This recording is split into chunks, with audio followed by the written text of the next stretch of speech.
All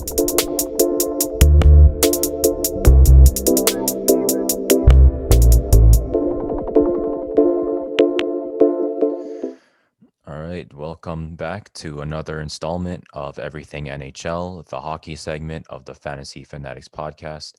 I'm your host, Nathan, and we're here with our hockey expert, James Kumar. Hey, what's up, man? So, so this week we're gonna go over Thursdays and Fridays games. We'll talk about some news around the league, um, give a little bit of an overview of how round two is going so far, preview Saturdays and Sundays games, and we'll wrap it up after that. All right, sounds good. Let's just get into it. All right, so let's start with Thursday with the Boston Bruins versus the New York Islanders. Very hard fought game. It was really close, 2-1. I think Boston scored in the first period by Craig Smith and no goals in the second. Matthew Barzal scored in the third for New York, and Marchand was able to clutch the game out in overtime for the Bruins win. And what are your thoughts on this game? Yeah, I know Boston dominated the early part of the game, but then I think the Islanders were really pushing, and then Barzell got that goal there near the end of the third period. I believe there's only 5 minutes something left. Then it went to overtime, but I guess Brad Marchand didn't waste any time. He scored just over 3 minutes into the first overtime period.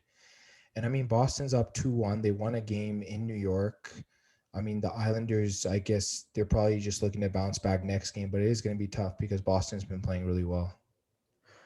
Yeah, and I guess what do you think the Islanders can do to kind of catch up to Boston?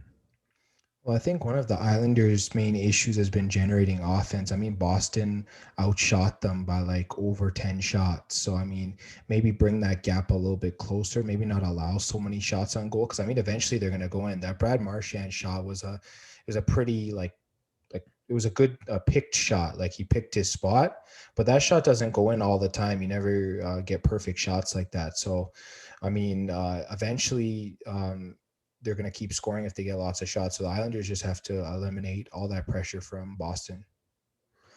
Yeah, I mean, Boston just has a lot of pressure overall. They're both really good defensive teams, but sometimes you're not going to get like the perfect shot. You just got to let it rip. Yeah, and I mean the Islanders were only averaging like what 9 shots a period. I mean you got to get at least 10 per period if you want to even have a chance to win the game. So that's just how I feel. Yeah, for sure. And I guess we can move on to the next game, Carolina Hurricanes versus the Tampa Bay Lightning. This was a relatively high scoring game. I think the Hurricanes were able to come up out on top in overtime 3-2. No goals in the first period, but in the second period, we had Brett Pesha and Sebastian Aho for Carolina, and Braden Point and Alex Killorn for Tampa Bay. And no goals in the third period, but Jordan Stahl was able to clutch the game out for Carolina to get the win. And what are your thoughts? I mean, it was a penalty that resulted in a power play, and Carolina finished off the game. But I don't think Tampa Bay had a bad game. I believe they outshot them. Yeah, they outshot them by 10 in this game. So I mean, like as the Tampa Bay Lightning team, I think I would just say just pretty much keep up what they're doing, and I think next game the bounces will go their way because I mean it's not like they had a bad game; they just were unfortunate in overtime. Yeah, for sure. It seems like, I mean, Carolina's still a really good team, but like stats wise, it looks like on paper, Tampa Bay has the advantage. So, what do you think that Carolina should do to continue their momentum? Yeah, they I guess got to keep the scoring down because I mean, if Tampa Bay's scoring like two or less, usually you should be able to beat them. So I know it's going to be tough to stop Tampa Bay's offense, but Carolina is going to have to do that. Yeah, for sure. And I guess looking at some of Friday's games, it looks like um, the games haven't finished yet. I think Montreal versus Winnipeg. Montreal is winning right now. It's in the second period. Um, Colorado versus the Vegas Golden Knights is going to start later on. So I guess we won't be covering those. So let's go to the news. I guess we can kind of start with the Leafs. Um, it was a pretty disappointing series for the Leafs. They lost in 7 games to the Montreal Canadiens. So I guess what are your general thoughts about the series? Yeah, I mean, I know we didn't cover it on the last podcast because it just happened this week. They lost in Game 7 to Montreal. I think clearly they should have gotten it done in Game 6. I know we previewed that game last podcast. We said we expected Toronto to get the win. Clearly they didn't. Took it to Game 7. They lost all momentum in the series, and they lost to Montreal in that game. I believe it was 3-1. Yeah, I guess I was just wondering, what are your thoughts on kind of the more, I guess, higher tier players on the team? I guess some of the players who are kind of like more second line players, they stepped up, but the guys who were in the top line, um, I guess they just didn't do quite enough. Yeah, I mean, I think I'll just start off by saying that there's three players on the Leafs I'll definitely give a pass to. Goalie Jack Campbell and forwards Jason Spezza and William Nylander. I mean, they out played what we expected out of them. Um, they definitely were not the reasons for Toronto losing this series. I mean, Spetz is almost 40 years old and he put up like numbers that he would put up in his prime in this series. And I mean, William Nylander led the series in goals.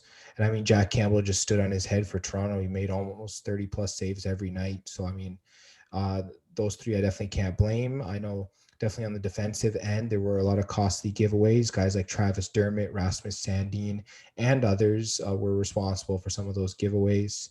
And then up front, you talked about the top line. Austin Matthews only 1 goal in the series. I mean, he led the league in goals this year. He has no excuse to just score only one.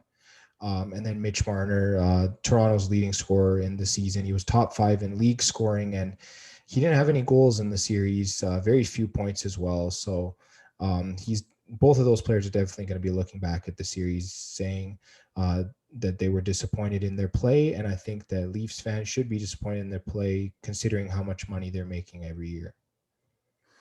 Yeah, and I guess it kind of goes back to John Tavares getting injured. The series may have turned out different. I'm guessing they kind of lost their steam a little bit. They weren't able to get back in the game, but they're still a really good team on paper. It should have been more than competitive even without John Tavares. So, what do you think they can do going forward? Yeah, I mean they lost John Tavares. They didn't have Jake Muzzin for a good part of the end of the series there. For most of Game 6 and all of Game 7, they didn't have Jake Muzzin. So I mean it was tough. Core guys were injured. I guess yeah, they sort of ran out of steam. They had that John Tavares sort of boost, like they're playing for him, trying to win for him, that kind of thing. But eventually, when you're just missing too many guys, that sort of derails. I know Nick Foligno wasn't healthy; he was in and out of the lineup.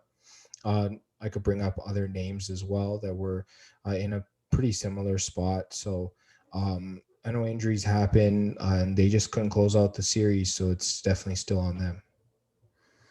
Yeah, this is kind of the times where like Austin Matthews or Mitch Marner should really step up, I guess. Yeah, exactly. I mean, Tavares is their like pretty much go-to like third guy. I know Nylander did step up and become that. Well, he ended up being the top guy. And then, other guys even like definitely the second line was good. Alex Kerfoot, Nylander, and Alex Galchenyuk. But I guess the third line, guys like Pierre Engvall and I guess some of the others on that line. Even the fourth line, Joe Thornton, Wayne Simmons, and then I guess just other names that like I don't know, Riley Nash didn't have his best series. Like I said, Nick Foligno was banged up. Like you can just go through most of their roster. I think Morgan Riley could have played a little bit better for them. Some of the other defensemen, TJ Brody was pretty good. I know there were some times where he could have played a little bit better, but Muzzin was their best defenseman. He had the most goals for them in the series, and I mean the guy goes down, and it's tough. He's physical as well. They just didn't have that toughness on the back end as well for that end part there. Yeah, and I guess still, even though I guess this was kind of like a hard loss, this team is still really good on paper. I would say, I guess you could say that there's not really a reason to blow this team up. Maybe you can add a couple of pieces, maybe like restructure a little bit, but for the most part, what Toronto has going for them is pretty good right now. Yeah, I mean, any fan saying blow it up clearly is not watching this team closely. I mean, they are the division winners this year. You can't overreact to a playoff loss like this. I mean, this team's still growing, right? I mean, it took Ovechkin like what 11 playoff seasons before he finally won his first Stanley Cup. I mean, some teams it takes longer than others. You just gotta stay true to the process. I mean, if the Leafs go and blow everything up now, then I mean, it took them so long to rebuild and get everything back up to how good they were in the early 2000s. So I mean, yeah, look at what's happening with Detroit. They're going through an extensive rebuild that could take 10 plus seasons for them to even make the playoffs. So yeah, definitely that shouldn't be the case, and management shouldn't be going in that direction. They should be staying true to to the course. You know, they're getting better and better every year. If you go back to that first year they made the playoffs with the score against Washington, they're a whole lot better of a team now compared to then. So you just got to stay true to the process, and eventually they'll break through. They just need a little bit more experience, in my opinion. Yeah, and I guess to reiterate that, normally when you rebuild a team into a team that can make deep playoff runs, it normally takes around 10 years, maybe give or take a couple, depending on how good your GM is at like finessing people. So, I mean, this is kind of to be expected. They need some more playoff experience.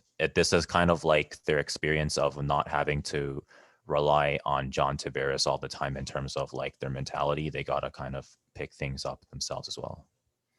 Yeah, I mean, the depth was pretty decent this year. It's just the players didn't perform. So you got to get players in there that, you know, they can round out their bottom six, you know, with some cheap contracts, and just make sure those guys are just playing at a consistent level. And I guess they can chip in a little bit. And so that the Leafs, if let's just say one player is not scoring, like Mitch Marner, you still have guys there in the bottom six that can put the puck in the net.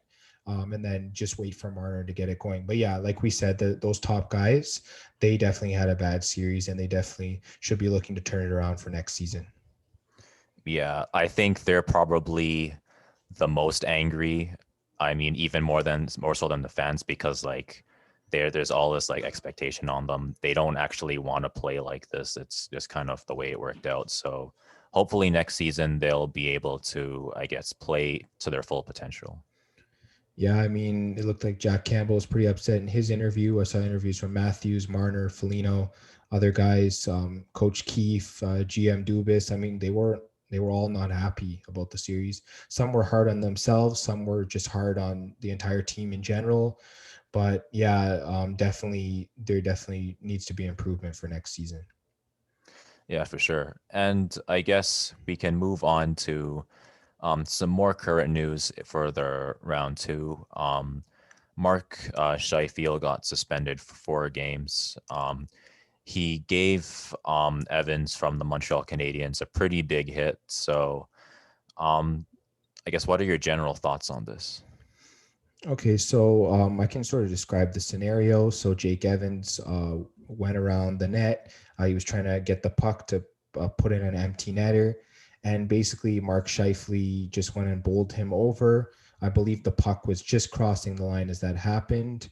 Whether he had time to make a play on the puck, I have no idea, but he went in for the hit. Obviously, he skated into the hit, so that's automatically a charging penalty. Some people say that the hit is clean and that Evans didn't have his head up. Um, and clean meaning like non-suspendable. Like, of course, he gets a charging penalty because he took too many steps into his hit, but like clean in terms of no suspension. And then others say, oh, it was a dirty hit, it was blindsided, it was whatever. Some say there was head contact. Some say it was shoulder to shoulder, shoulder to chest, whatever. But yeah, they gave 4 games. I mean, I feel like 4 games is a little too much because normally playoffs they sort of cut the games in half when it comes to suspensions because they treat playoff games as like double importance, right? So they gave Shifley 4 games. I feel like if they were going to, they should have just given him 2 games because of the weight of playoff games. But I mean, clearly they felt that he deserved it. I mean, he is a first time offender, so um, they gave a guy like Ryan Reeves for his actions earlier this week only 2 games, and he is a repeat offender. So I was kind of confused by that. I'm not sure how the system works. I remember we talked about they didn't suspend Tom Wilson earlier this season because of some actions he did. Yeah, their system is very confusing right now. If they wanted to give Scheifele games, I feel like 1 or 2 is good enough. I mean, um, it was a charging penalty 100%. Give him a game misconduct, fine. Definitely give that to him. But and I guess if you really felt like it was head contact, maybe suspend him for 1 or 2 games. But I feel like 4 games is too much. They're just impacting the series more than they should. And um, yeah, that's pretty much what I have to say about it. I mean, Scheifele did apologize about it. His family got some hate over it, unnecessary because his family shouldn't be getting targeted by fans. He should be the one getting targeted with criticism from fans. So that definitely wasn't good. Um, I think he just accepted the suspension instead of appealing it because he was tired of his family being bothered. And I understand that because definitely you don't want that to be happening. So Yeah, I think that's kind of like the thing where it's like maybe they did it because of like how it looked. It was kind of like the optics of the situation. The hit looked pretty bad on camera, even though you could definitely make an argument that it might not have been like the worst hit out there. But then at the same time, there's guys who've done like the same level of hit, if not worse, and they get like a lighter fine. So there's that as well.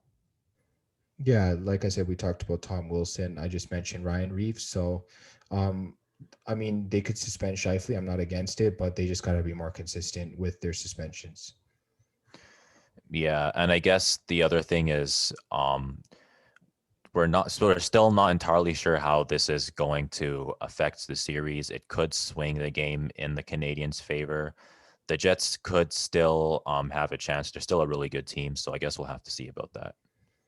Yeah, definitely. I know we were taking a look at the score. It's still 1-0 for Canadians in the third period. So I guess we'll definitely have to see what happens in that game. Yeah, for sure. And I guess we can move on to kind of the round two outlook of the playoffs. I guess we'll start with Montreal versus the Winnipeg Jets since we just talked about them. What are your general thoughts on the series so far? Yeah, I mean, it's clear that in game one, the Jets came out kind of rusty. They hadn't played for a week. Montreal just came out of a game seven. So I don't think the Jets put on their best performance. The series will either be 2-0 or 1-1 after game two. And it's heading back to Montreal. So Montreal, whether they win or lose in Friday's game, will be in the driver's seat in this series going home. So definitely something to look out for. The Jets will definitely have to win on the road if they want to get back in this series. Yeah, I guess Montreal they're off to a great start. So, what do you think that the Jets can do to kind of take the momentum back? I mean, they have a lot more of top tier scoring compared to Montreal, so take advantage of that. Their top guys need to score. That's something Toronto wasn't able to do. If the Jets' top guys can start scoring, I don't think Montreal can keep up with them. Yeah. And I guess this kind of comes down to the defense of Montreal, especially the goaltending. Carey Price is not a guy to be slept on. So um, I guess what do you think the Jets can do to kind of manage the fact that such a good goaltender is in the net? Shoot the puck as much as you can. That's something that all teams need to do. Like we talked about Boston earlier, they just kept firing the puck on net, and eventually it's going to go in no matter how good the goalie is playing. I mean, Varlamov had a great game, but he can't stop everything. So just pepper the net and you'll get goals. Yeah, just let it rip. Exactly. And I guess we can move on to Carolina versus Tampa Bay. What are your thoughts on that series so far?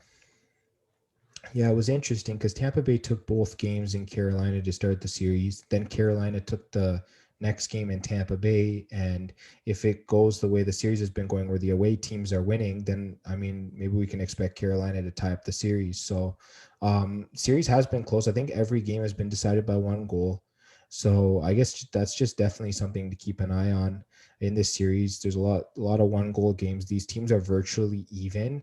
I mean, Tampa Bay has looked a little bit better than Carolina in my opinion, and I think the series score shows that, being up 2-1. But yeah, Carolina, this series is still winnable for them. There's no question. Yeah, I think it's a situation where Tampa is better on paper, but they're not better to the point where Carolina just has no hope. There's still a lot that they can do. Yeah, I mean, Carolina is one of the deepest teams on paper, anyways. They might not have the high end talent Tampa Bay has, but they have a deeper defensive core. And I mean, they also have a deep forward core. We can't sleep on that as well. Yeah, I mean, they were one of the best performing regular season teams this season. So that's definitely something to kind of watch out for. Yeah, I mean, every time we would review games, it was pretty much Carolina winning every single time. Like, there was rarely a time we would review a Carolina loss. So they are a good team and they can definitely come back in the series. Sure. And I guess we can move on to Boston versus the New York Islanders. And what are your general thoughts about this series? Yeah, Boston has really outplayed the Islanders. The Islanders just eked out a win in game two. They really need to turn on the gas in this series, especially since next game they are home. That's pretty much must win because if you lose both home games to Boston, then I think the series is pretty much over at 3-1. So definitely Boston has played like the better team, so they do deserve to be up in this series. Yeah, I mean, Boston, they have a lot of playoff experience. They've been around the block. They've been to Stanley Cup finals multiple times. They've won multiple championships. So it's a pretty battle tested franchise. So I guess for New York, they kind of have to, I guess, just give it everything they have.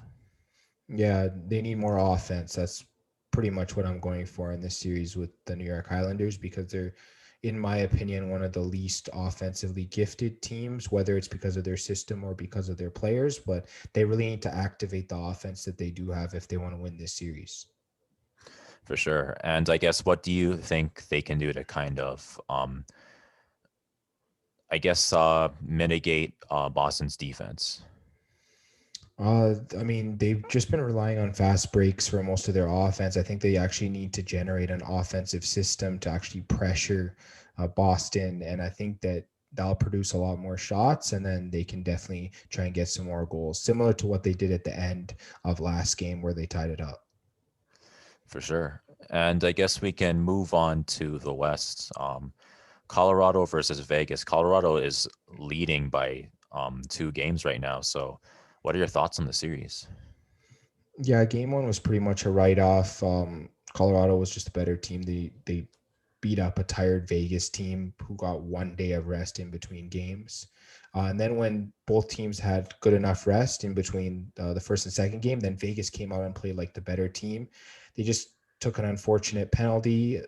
It was kind of a penalty that I didn't really agree with, but that ended up happening. Colorado got a power play in overtime, and then they finished it off. So, I mean, I wouldn't fault Vegas for last game. I feel like being at home now might help Vegas for game three. I know that's Friday night. We didn't review that because it hasn't started yet. Well, it's just getting underway now. But yeah, definitely game three is must win for Vegas if they want to get back in this series. Because if Colorado goes up 3-0, I think it's pretty much done. Yeah, I mean, they're down 2-0, but this is kind of like the best case scenario for being down 2-0. You at least have a home game. You got the fans of Vegas cheering behind you. So you just kind of, I guess, let the fans kind of boost your confidence a little bit. Yeah, I mean, they helped them in game seven last week against Minnesota. So the fans can really help Vegas, give them a little bit of a boost to try and get a win because they did outplay Colorado last game. So we know this team is capable. They just got to be able to finish. Yeah, I mean, they're both two really good teams. I think I feel like whoever wins this game, they're probably going to go all the way to the Cup Finals, if not win the entire thing. Yeah, these two are definitely more the two talented teams. I mean, they'll be playing either the Jets or Montreal in the next round. So, I mean, they will have the best matchup. So they'll definitely have an opportunity to get to the Stanley Cup Finals. Yeah, for sure. And I guess that's pretty much it for our look at the playoffs. So I guess we can preview some of Saturday and maybe some of Sunday's games as well. So we'll start with, I guess, Carolina Hurricanes versus Tampa Bay. Who do you think is going to take this? I know all the away teams have won so far, but I think Tampa Bay should be able to bounce back here at home. I kind of see them taking a 3-1 series lead here, similar to how they did against Florida. They lost one game and then they just bounced right back and won the next game at home. So I think I might like Tampa Bay. I believe they are favored in this game for a right reason, and I think I will take them in this game.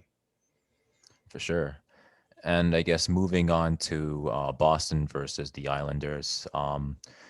They're very, I wouldn't say evenly matched, but um, who do you think is going to take it? But like I said, Boston's been playing like the better team. I wouldn't be surprised if they took it. I might say New York Islanders, even though they are underdogs at home, just because they need the win. I mean, I think if they don't get this win, the series is done. So I think the Islanders will try as hard as they can to get this win. So I might lean slightly with the New York Islanders in this game just because they're at home. Fighting for their playoff lives. So if there's a time to pick in New York, this is the time. Yeah, they're one of the biggest underdogs in terms of any of the series. Boston is clearly the better team. So they definitely need to capitalize on their home ice advantage, especially since they lost the last game at home. Yeah, for sure. And I guess looking at some of Sunday's games, the Winnipeg Jets versus the Montreal Canadiens, who do you think can take this? Honestly, it's pretty tough. I believe, I mean, the Jets have to bounce back if they go down 2-0. Um, I mean, if they don't, it's just going to be so tough. Uh, I think I see the Jets winning. I think either way, just because they need the win. I mean, if they go down like 3-0 or 2-1, it's bad for them. So, I mean, yeah, it just depends. I think. Let me just double check the score. I think the game might actually be almost done here. Um, yeah, I think Winnipeg has an empty net as we speak. They're trying to tie up the game, but yeah, if the Jets do end up losing this game too, I guess just look for them to bounce back in game three, because if they go down 3-0, we know that the series should be done. So, Yeah, another fighting for your playoff life situation. oh yeah, definitely. And I guess moving on to kind of like the heavyweight match of the Stanley Cup, Colorado versus Vegas. Who do you think is going to win this? Actually, just looking at the odds, these two teams are evenly favored here at -110. So I think they really put a lot of weight into the Vegas Golden Knights' home ice advantage. Honestly, if Colorado wins game three, maybe look for Vegas to win here. It honestly, it's just going to depend on how game three goes. I probably need to watch game three before I make a pick on Sunday's game. I think definitely leaning Colorado is always a good pick, regardless. But um, I guess just look how Vegas plays in game three. If they're dominant again, then I think you'd probably be safe taking them in game four. But if Colorado, like let's just say Vegas wins and Colorado still dominates, I think whichever team sort of dominates the shot count, dominates possession, that's probably going to be the team winning game four, even if it doesn't work out for them in game three. Yeah, for sure. I mean, like you said, they're both very evenly matched. Colorado has the best offense, but Vegas is finding a way to kind of manage that somehow. Yeah, so what I'm thinking is it's pretty much the best odds you're going to get for Colorado the rest of the playoffs. If you want to go Colorado, might as well take advantage because they can easily win this game, and you're not getting better odds than that. So, Yeah, for sure. And that about wraps up this week for everything NHL. If you like to listen to podcasts, you can definitely give us a follow on Spotify. We're also on Apple Music and we're also on Google Podcasts. So definitely give us a follow there as well. If you need some picks, you can follow us at FanFan Podcast. We're on Instagram and we're on Twitter. If you like to watch videos instead, we're also on YouTube. Subscribe to us, hit the bell, and you'll receive notifications for our podcast, not just for hockey, but for our other sports as well, every single week. Definitely give us a review. Give us a comment on who you think is going to take the series for round two for each team. And we'll see you next week.